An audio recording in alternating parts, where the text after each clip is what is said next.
Di andro marina ity tsara marina ho tsika manao tsy mba ho arina fanatreto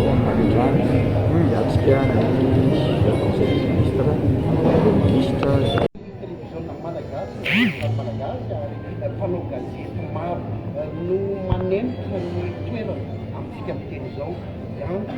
izay mpiambana vaovao eo anivon'ny gouvernement ny premier ministre Mampina Rajaonarison izay voateny tafatena teo izany hoe folo andro taorian'ny fipetrahan'ny premier ministre no tany andrena ny mpiambana eo anivon'ny gouvernement amin'ny ankapobeny raha ny seza eto arinanay eto dia telopolo isa izany hoe miala ray amin'ny toerana premier ministre sivy amby roapolo eo no andasana rafitra izany gouvernement vaovao izany araky ny fantatra dia afaka minitra vitsivitsy eo dia hiditra ao anatiny izay fanendrena na proclamation ireo mpiambana eo anivon'ny gouvernement vaovao zay ny eto anivoko ty sady ambassadeur eto ity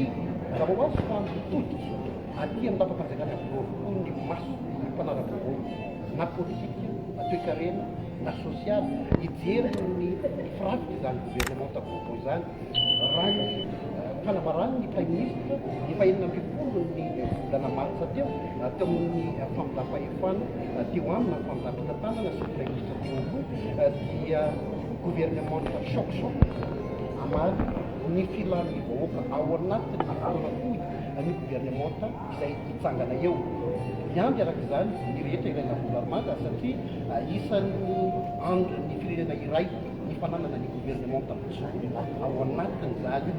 firenena izany ary izay no antony mahatonga ny mpanao gazety maro manendy ity toerana misy anay ity amin'izao fotoana izao ny efa hita dia efa ambadimbady ao izay ministre mpiambana eo gouvernement izay efa tonga tiantoerana ihany koa raha ny fantatra ny lohany fanavaozana ny republique ny Madagasikara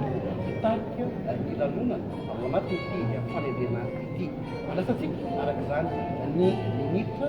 na ny fotoana anoloany ny fampafantarana ny mpiambana eo gouvernement vaovao zay araky nambara dia ity ny gouvernement faharoa atao anatiny ny fitondrana fanavaozana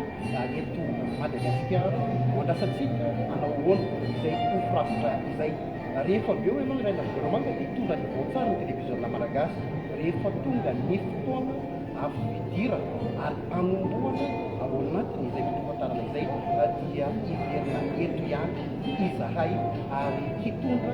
amin'ny antsipiriany zava-misy rehetra atao anatin'ity sady ambassadeur eto anivon'ny lapam-panjakana iavo ity izay aloha no amaranana vetivety ny tapaka voalohany ao anatin'izao fidirana eto anivon'ny télévision malagasy izao rehefa avy eo izahay dia